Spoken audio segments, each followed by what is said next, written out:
welcome to Maplewood Homestead. My name is Nancy. Just a little over 6 years ago, David and myself and our 3 kids moved to Northwest Tennessee from southern New Mexico. The only experience we had in growing any of our own food was a couple of years of growing a little garden and raising about 6 chickens in our backyard. Otherwise, all we had to go on was videos that we had watched and dreams to build on. So as we leave 2023 behind us, why don't you see what we already have in place before we show you where we're going to go in 2024. So here's our homestead tour.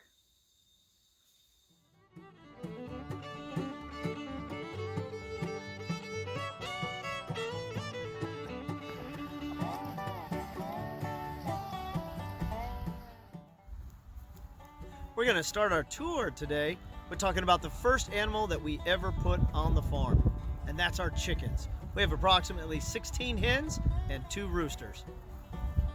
If you're not familiar with the breed, this is the Bielefelder rooster.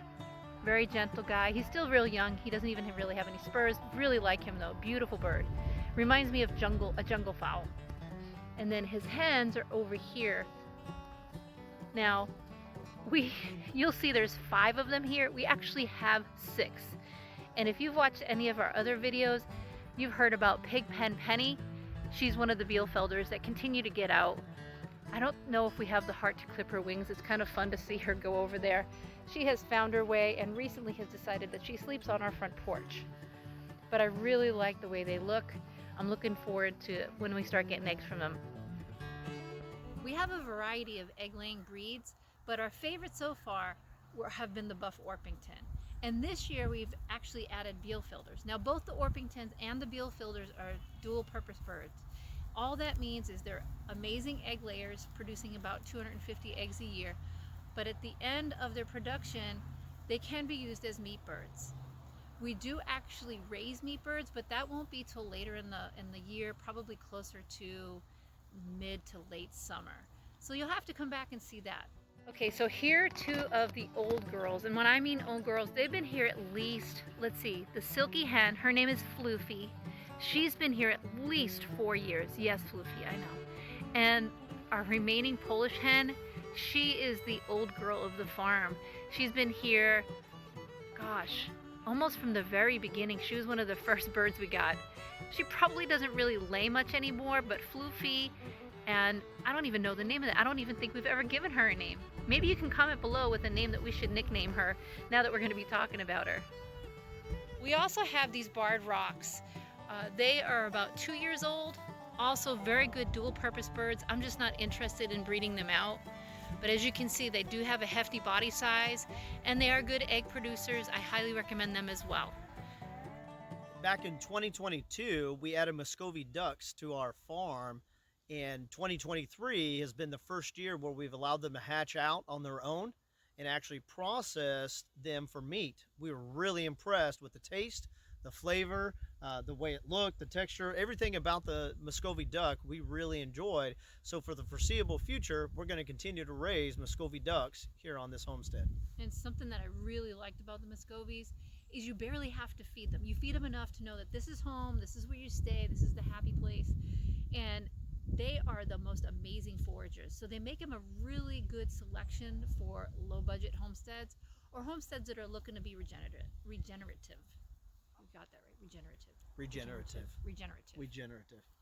Got it. Here are the Muscovy ducks who, for lack of a better term, made the cut. We had one of them fly off right before it was processing time.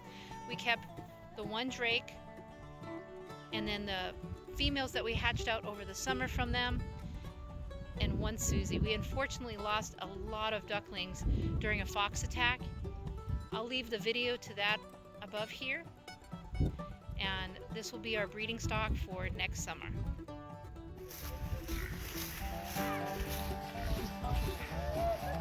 Rachel, come over here.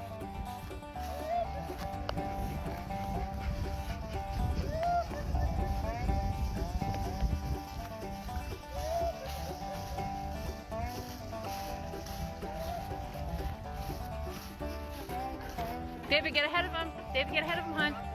David, get ahead of him. Drop it, Rachel. Stay back here. Stay back here. It went on the wrong side. That's okay, it's not on yet.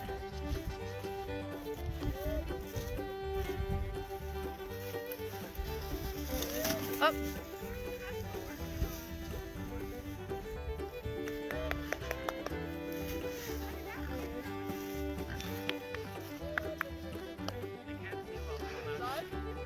Kinda, yeah. Here he is. You guys close the wire. Good job, guys. Well, that was a learning experience.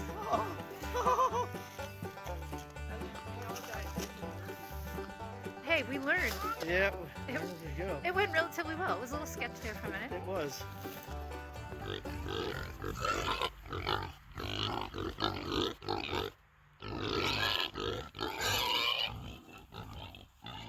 As you may have seen in our other videos, we've recently added American Guinea hogs to our homestead. We're so excited about it, but let me tell you this. We are so daunted by the idea of getting pigs of any sort. But as we kept talking about it, and we have some friends that went ahead and sold us some pigs, we decided now is the time. We've been changing our diet as well as we've gotten older, just in life in general. We're becoming more meat eaters, and we wanted to start raising a different type of meat on our homestead that we could raise ourselves. And you can see that in the American Guinea hogs. They seem to be very manageable. They get a little obsessive when it's feeding time, and that can be a little scary because they make some really loud noises. But other than that, you feed them, you water them, you let them do the work on the farm, let them till up the ground, and it's going to be a great thing to have, and we're excited about it to have it here on our homestead. It's a little scary getting in there with them.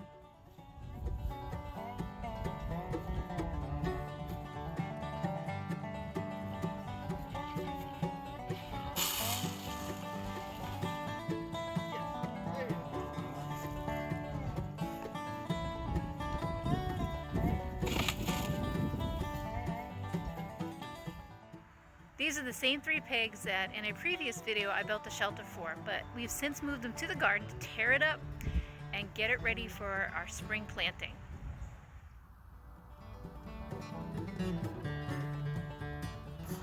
Currently we have 8 dairy coats on premises.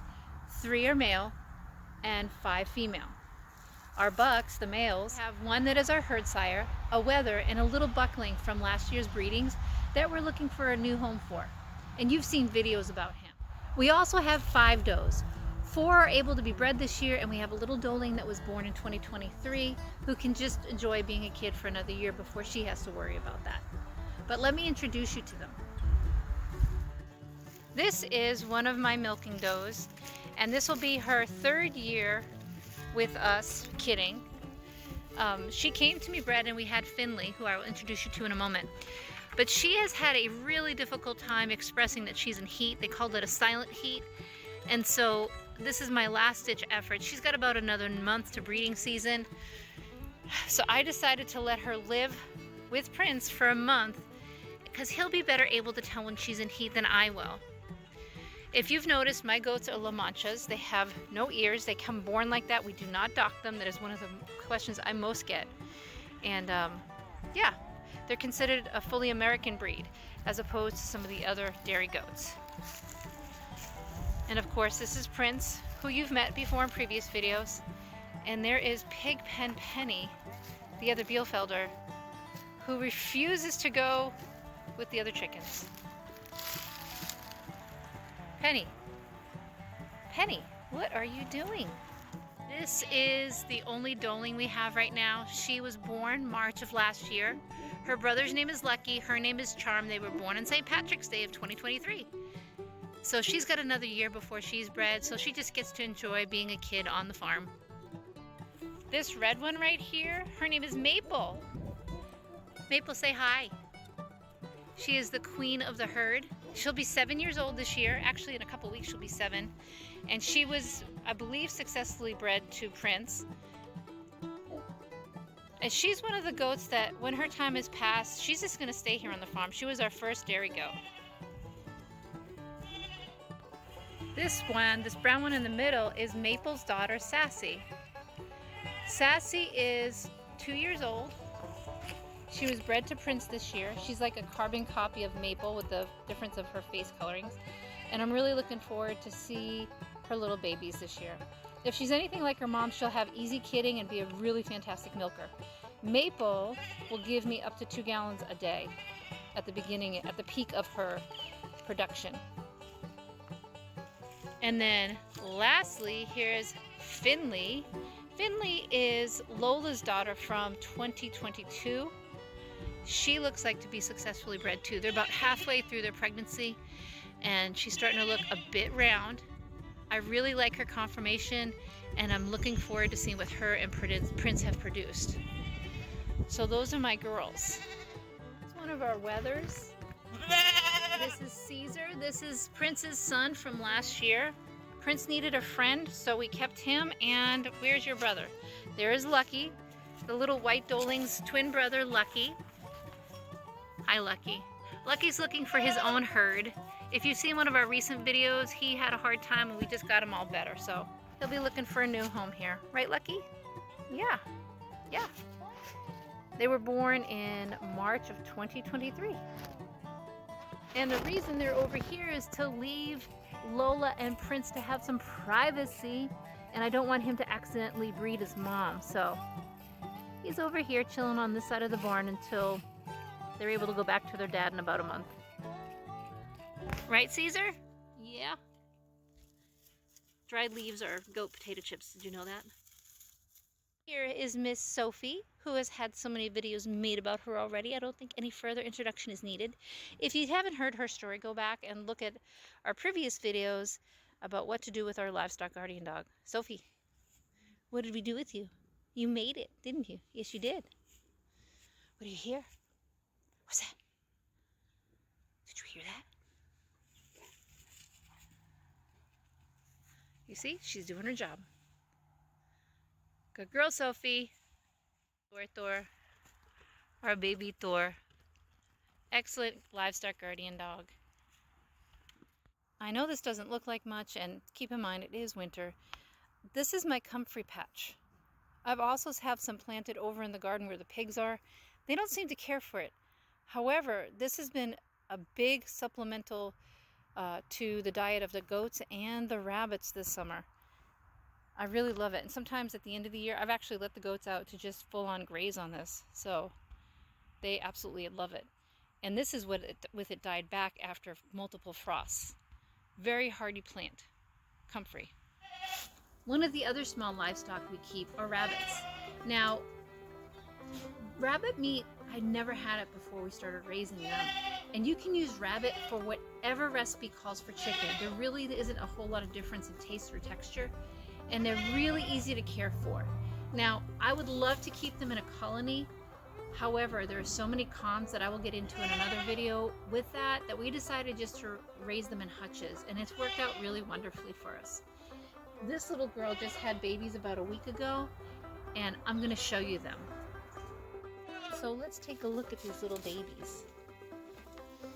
They're about to just open their eyes. They're barely starting to, you can tell they're gonna open their eyes soon, probably in the next day or two. So when I look at them, I look to make sure that they have nice fat bellies, because that means mama's feeding them. Look at that belly, nice fat belly. She had 7 this time, but lost 2, and I'm not sure what happened, because they looked pretty normal on the outside, but who knows? A series of things could have happened. Aren't you pretty? Look at the markings on that one. Go ahead. Go ahead. Go back with your sibs. When baby bunnies are huddled, the temperature in there can get up to 100 degrees. The little pinky.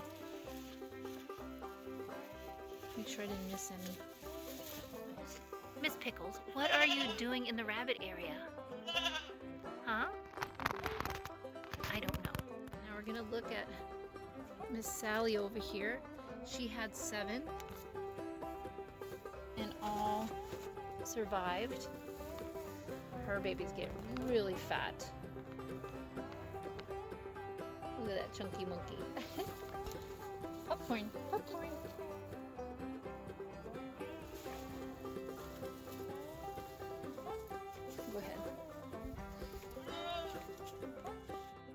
So we have our main hutch there, and I actually designed this. What are you doing up there? Yeah.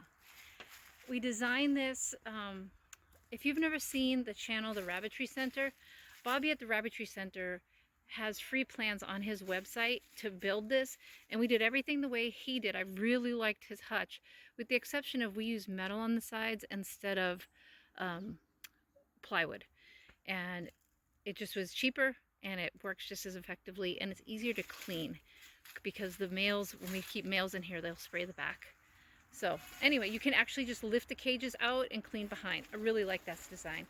So that's the Rabbitry Center channel. Particular setup is hutches. I'm not completely crazy about. We bought this off of someone and they work really well. The only thing is this doesn't go out far enough, so when it rains, the feeders get wet. And when the feeders get wet, the feed gets wet. So not very good.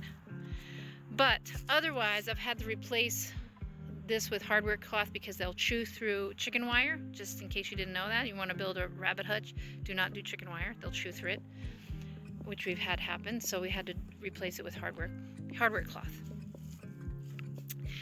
Now the location of our rabbit hutches. If you're going to keep rabbits, we live in the south, we need to have a cool area. So the sun rises over here and sets over there. Rises like this. So in the winter, there's no leaves on the trees, and it keeps the hutch kind of warm because it gets a lot of sun. But in the summer, this is all shaded until this, to almost high noon. So from noon to about 1, this gets full sun, and then after that it's back in the shade. This has done really well for our rabbits, and we'll actually hang fans here in the summer to keep everybody cool. The heat is hard on rabbits. Our property is approximately 8.5 acres, but I'm going to show you we only really get to use about 4 because of the way the terrain flows in our property. So I'm going to go ahead and just point out where everything is to give you an idea of how we've used the best with what we have. So of course there's our home, the dog kennel. Over there is the garden with the pigs. All of that slopes way down. And as you can see on the hillside, we've put the goats, the buck pen under the pecan tree, and the pig pen. And you can see it goes all the way down and it rides all the way up over the other side. Then if I pan over here, we have our neighbor's house. And behind me is our workshop with the barn off the back. It's just a little lean-to barn, nothing fancy. I've just locked in the girls for the night so I can give the dogs their dog food. So we have in between, we call this the front barnyard, and then the back pasture, which is not really a pasture, but together they're about a half an acre, a little bit more than half an acre, all fenced in. And you can see it slopes way down and comes up on the other side, and that's our neighbor's property over there, the green grass. So you can tell we've built everything kind of on this knoll in between 2 hollers. So I'm going to take you to the back where the chickens are. This is the barnyard area, the goat playground, our shade area for the goats. It doesn't look amazing, I know it looks kind of ratty, but you know what, it was free and it gives you shade. There is a 55-gallon drum that we've cut into thirds. This is the waterer for the animals, the most economical watering trough ever if you don't have a ton of animals. We have another one in the barnyard area there. And if I come down here, here's a willow tree that we are growing for the goats. It's double barricaded so they don't destroy it before it's tall enough to actually benefit them. This is our breeding pen, and we call it the Love Shack. It's obviously in need of repair, but it has served us very well over the last 5 years. But definitely either time to be replaced or major repairs done to it. What we'll do is we'll put a rooster and the hens of the similar breed in there, and the trampoline is all fenced in so they can't get out, and we just keep them in there until they're bred and collect the eggs. And then this is the back pasture area. So whenever we talk about the back pasture, this is what we mean.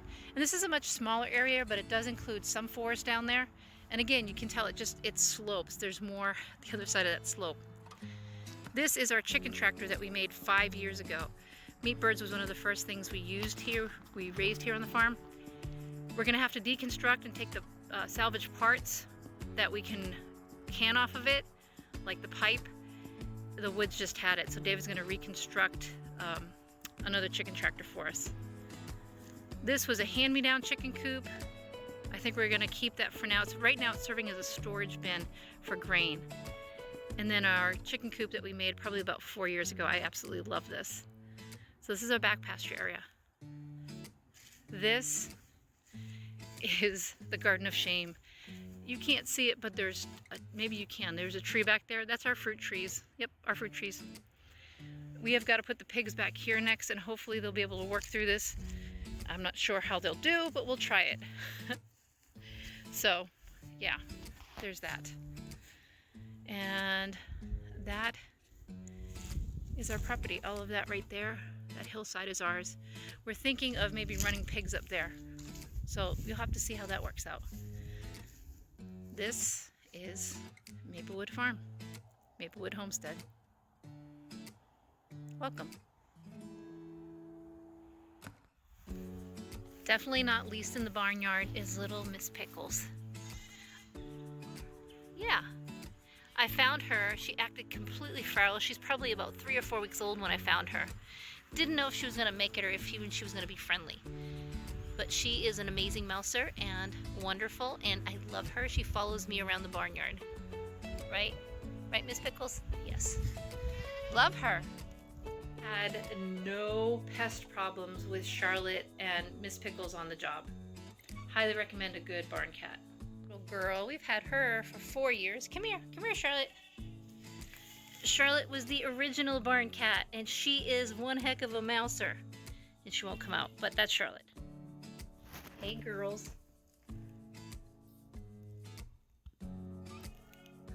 Well, that's a wrap on our homestead tour, and we hope you'll be back in 2024 to see what's next for us with all of the animals and our gardens here at Maplewood Homestead. Hope to see you soon. Thanks for joining us.